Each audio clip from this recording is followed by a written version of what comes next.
Before we get started, I'd love to introduce Matthew Zerweck.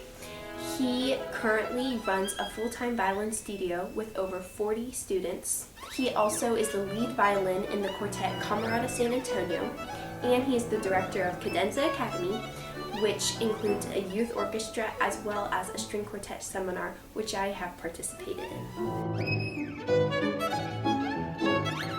Do you have any really fun childhood memories from your early years?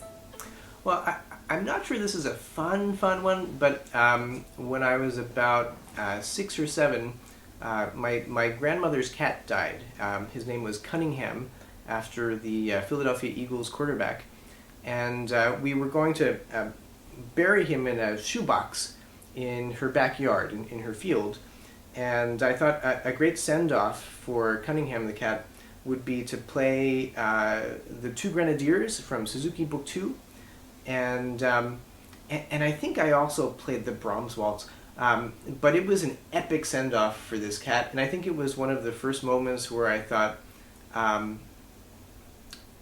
wow, this is really special and cool that I can use my music in a way that's meaningful, in a way that can touch people, but also in a way that can help me get over tough moments. Uh-huh.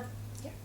Did you have any major turning points that made you consider a musical career? No, I really had no idea what I was going to do with the violin as a career for quite some time, and that was because I was given some really serious and unhelpful advice from a mentor when I was in high school. The advice was, only go into music if you can't see yourself doing anything else, and you'll never become a soloist. Getting an orchestra job is really, really hard, and you could become a teacher, but not everybody's cut out for that. And so after hearing that advice, I felt extremely insecure about having any really big goals or dreams as far as career path was concerned. And I figured, hey, let's just go to conservatory, let's go to Eastman, and figure things out from there. Why was that advice so bad for you? So now, as a professional, I can tell you that all of that advice was wrong for me, because I can certainly see myself doing other things professionally. I think it would be really cool to be a video game programmer. I think it would be really fun to own a coffee shop. I mean, I'm not going to do those things, but I can imagine myself doing them. I've had tons of solo opportunities playing concertos, playing the Four Seasons, playing Mozart, Tchaikovsky, Bruch concerto, and if I wanted more of those, I'd have to make some sacrifices, but they've been there. I've played chamber music, and I was also told that you would make no money playing chamber music. And to an extent that's true, but chamber music is really fun, and that's a part of my life. Mm-hmm. And I think to say that some people just aren't cut out for teaching is a sad thought. I mean, that means that teaching isn't a skill that you can learn and get better at, but of course it is. And I think at the core of teaching is, can I communicate with somebody? Can I organize them? Can I hopefully motivate and inspire them to do something? And those are life skills. If you say you're not cut out for teaching, that means that, well, maybe your life skills are really underdeveloped. So now onto the topic of practice, which I'm sure you are all really excited about. Do you still practice the same way you did 10 years ago? If not, what have you changed?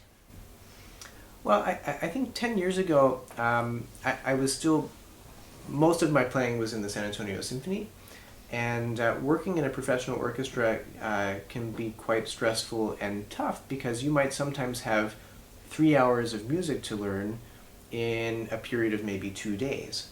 So when that happens, you get up early on Monday morning and you turn on your metronome and you practice really efficiently. But that practicing is different, because it's mostly woodshed practicing, is practicing so that you don't truly embarrass yourself at the rehearsal.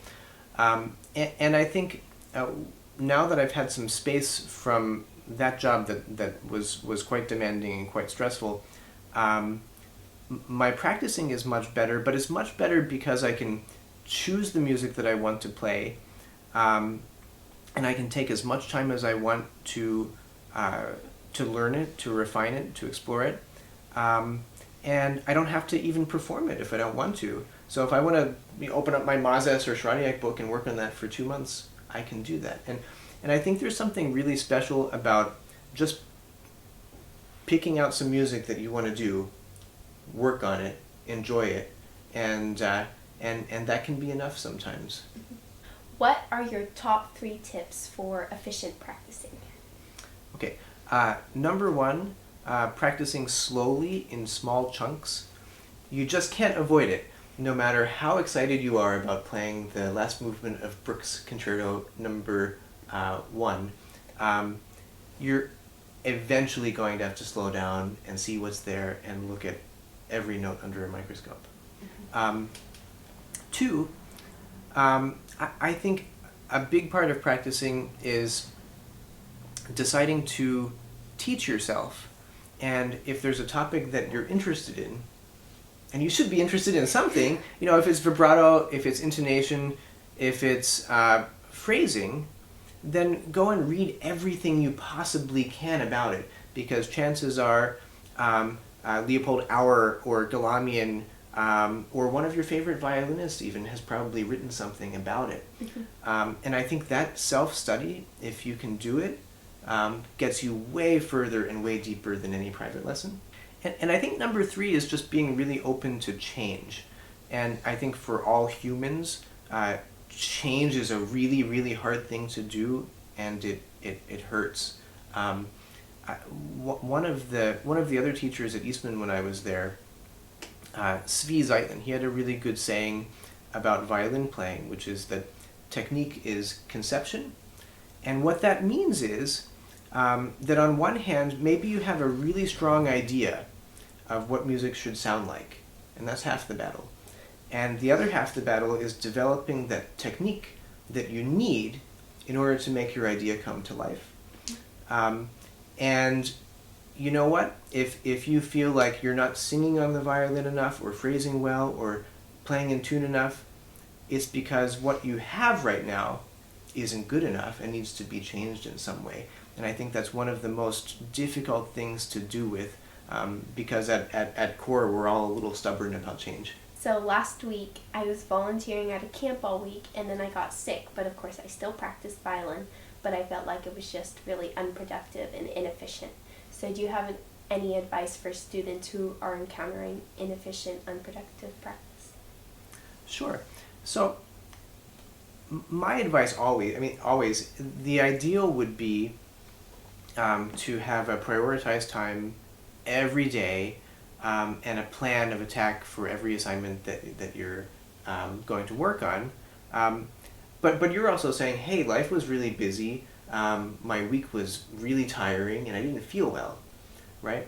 And I think for weeks like that, probably the best and easiest thing to do is to pick one project and just work on that really well, rather than trying to feel scattered and do everything.